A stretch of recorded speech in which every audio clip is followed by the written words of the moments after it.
आंनि मुङा मिथिंगा नार्जारी। आङो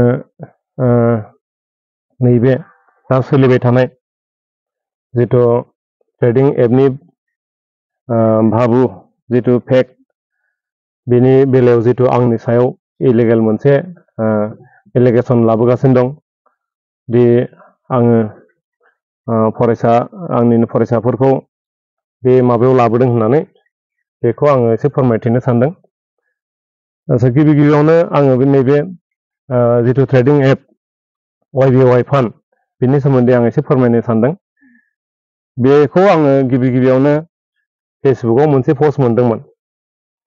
जाय समाव गोबां एपफ्रा ट्रेडिं एपफ्रा सोलिगासिनो दंमोन, जेरै CLS, बाजाज बे सोलिफुबाय थानाय समावनो बेखौबो लोगोसे आङो फेसबुकआव मोनदोंमोन। बै समाव बेबायदि नागिरफुनाय समाव आं बेखौ मोननायलाय बेखौ आं नायनायनो होननानै पस्टखौ एसे लिंकखौ थुनायाव हजोंनिफ्राय मोनसे आंनिसिम रिप्लाइ फैदोंमोन। बेखौ नोंथाङा मावनो हागोन मोजां होननानै मोनसे आमेरिकान एप होननानै जेब्ला बेखौ लिंक खालामो अब्ला बिथाङा सोंदोंमोन नोंथाङा बले एसे एक्सट्रा आर्निं लुबैयो नामा होननानै। आङो जेब्ला एक्सट्रा आर्निंखौथ' बयनोबो नांखागौ, बे हिसाबै आङो होननायाव आङो माने बेखौ थाबैनो आजावाखैमोन। आं लासैनो बेखौ नायनानै उनाव जेब्ला आङो लिंकखौ थुयो अब्ला बेनिफ्राय माने मोनसे रेफारेल कड फैयो। जाय रेफारेल कडजों आं बेखौ हाबनो हायो। बे रेफारेल कडखौ थुखांनायनि उनाव बिथाङा गुबुन सासेनो फरवार्ड खालामना होयो, माने ट्रेडिंखौ बोरै खालामो। लोगो लोगो रेफारेल कडखौ हरखांनायनि उनाव आङो बे माबाखौ जिथु पस्ट बेखौ आङो स्क्रिनशटबो खालामना लानो माने गोसोआव फैयासै। बे दा आंजों माने आं बेखौ दा नायबा मोनफिनासै। खिन्थु दा आंखौ बै माने जिथु जाय पस्ट होग्रा बिथाङा बै माने YBY सासे गुबुन सासे माबाजों माने सुबुंजों आंखौ जइन खालामना होयो। बिथाङा आंखौ बोरै बे ट्रेडखौ बोरै अपारेट खालामो बेखौ फोरोङो।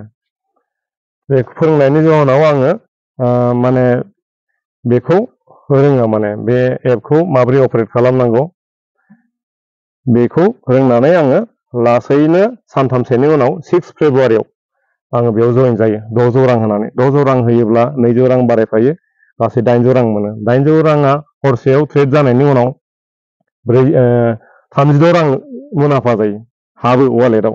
बा 36 जों बै 800 जों 836 राङा वालेटआव जमा जाफैयो। थिग बिनि उननि हराव आरोबाव 8 बाजियाव हरनि 8 बाजियाव माने आरो ट्रेड जाबावनोसैलाय। बे ट्रेड 836 रांनि सायाव माने बिनिफ्राय 6% ट्रेडिं जायो आरो माने बिदिनो प्रफिटआ सानफ्रोमबो एड जालांबाय थायो, वालेटआ बांलांबाय थायो। बेनिफ्राय खोन्थाहरबाय मा बे मिनिमाम उइड्रला 300 रां। 300 रांखौ आंखौ बख'नोबो थिननायबाय, आं बख'नायबायबो। बे लोगो लोगो अट'मेटिक आंनि बेंक एकाउन्टआव हाबफैदों।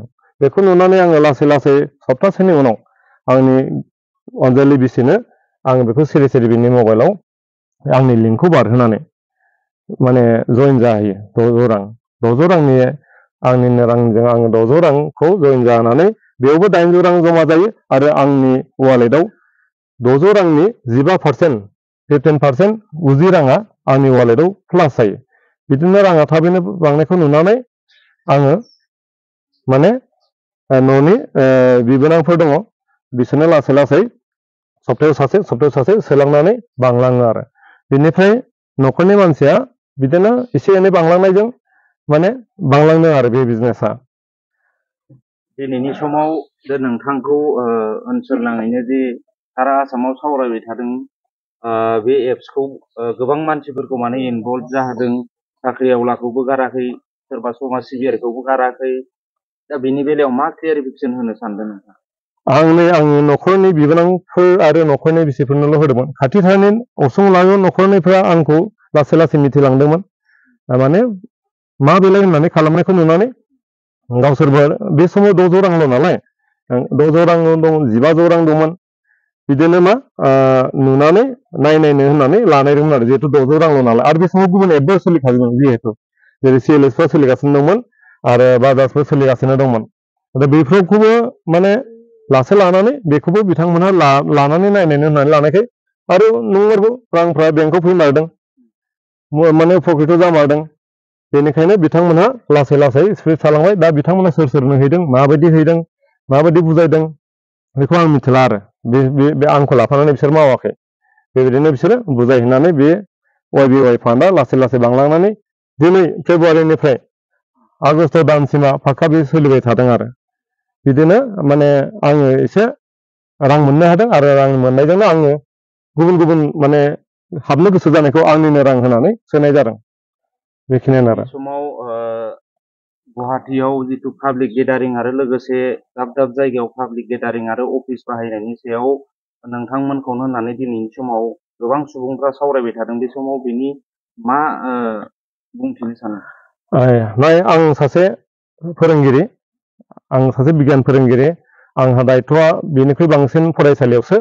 बेनिखायनो आंखौ बे माबानिफ्राय बोखारना दोनखादों कम्पानिया। आं खोन्थाहरखादों आं सासे फोरोंगिरिसो, आंखौ गुबुन खुनु माबाजों आंजों लोब्बा दाला होननायखाय आंखौ लाफाखायाखै। बेनिखायनो बिनि सायाव आं जेबो बुंनांगौ गैया आरो आं जेब्ला स्कुल बन्द समाव जुदि माबाफोर फाथियोब्ला आं थांफायो। खिन्थु माबोरै फाथियो, माबायदि एरेन्जजों फाथियो, एरेन्जमेन्टजों आं बेखौ मिथिया। आं नुजायोल' आरो माने गोजौनि खावलायनाय बायदि। नोंथाङा गावनि फरायसाफोरखौ सोदों होननानै बुंदों, बेनि सायाव मा बुङो? बेथ' नंखाय। आङो आंनि आन्दाराव नायोब्ला दाबो L1 आव माबाखौ नायोब्ला आंनि सिङाव रावबो फरायसा गैया। नोंथांमोना नायनो लुबैयो, आं बेखौ फोरमायनो हायो, खोन्थानो हायो। दाबो स्क्रिनशट दङ आंनि सिङाव सोर दङ। आरो न'खरनि अनगायै, लोगो सानैसोनि अनगायै रावबो गैया। स्टेट अफ कलरेड' बियो साउथ आमेरिकानि। बेयाव जिनि बे जायगानि माबानि मुङा जिथु secretary general secretary of coloured' state, बिथाङा बेयाव साइन होनाय दङ। बिथांमोनहा लिगेल डकुमेन्ट दङ। बिसोरो मोनसे ब्लकचेन मा होनो बेखौ टेक्न'लजि, बिथांमोना बिजनेसखौ खालामनो हागोन बिदि होननानै सार्टिफिकेट दङ आरो जोंनो गथायहरदों बेखौ।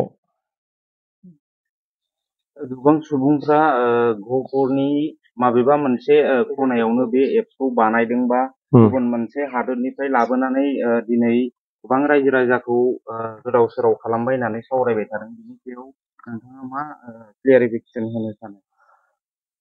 बेफोरबायदि एपखौ बानायनो हायो होननानै जोंनि बेफोरबायदि जायगायाव आं हायो होननानै साना। जोंहा बिदि सफ्टवेरनि जेबो नलेज गैया। बेबायदि बानायलायनो हानाय सोरबा दङब्ला आं मिथिया, खिन्थु आंहा बेबायदि जेबो नलेज गैया आरो आंहा बिदि गोजौनिजों वाट्सएप मेसेजनि अनगायै जेबो सम्पर्क गैया। आदसा, नोंथांखौबो बा नोंथांमोननि जि गोजौ लेभेलाव थानाय जिथु YBY ट्रेडिं एपनि माखासे सोद्रोमाफोरखौ रायजो राजाफ्रा सावरायबाय थादों खना खनला दिनैनि समाव बा सिगां समनिफ्रायबो, जिथु एडमिन पावाराव माखासे नोंथांमोननि हान्जाया सानैसो जिथु टप लेभेलाव थानाय बिथांमोना माखासे पावार दं बा आखाइ दं होननानै बुंबाय थादों। बेखौ नोंथांखौ माबोरैहाय बे वाट्सएप जिथु एडमिन पावार मोननो हाखोबा बोरै होखो, बिनि सायाव एसे फोरमायगोन नामा?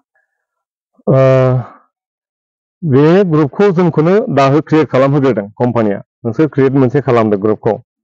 दा ग्रुपखौ क्रिएट खालामबाय, खालामनायनि उनाव बेखौ जोंखौ एडमिट फाथिबाय गावसोरबो थाफानानै। गावसोरखौ उनावसो बेखौ एड खालाम, बेखौ एड खालाम, नैबे नाम्बारखौ एड खालाम होननानै जोंखौ खालामहोयो। बेनि उनाव बे वाट्सएप जिथु सिगनेल ट्रेडिंआव बेखौ आंखौ सानसे समाव बिसोरो एडमिट खालामबाय, आंखौ माबा होनो हानाय, माने खामानिया माबा जाथों होननानै। एडमिट होनायाथ' मोनफ्रोमबो वाट्सएप ग्रुपआवथ' एडमिट होनायाथ' गिदिर बाथ्रा नङा। जोंबो मोनसे ग्रुप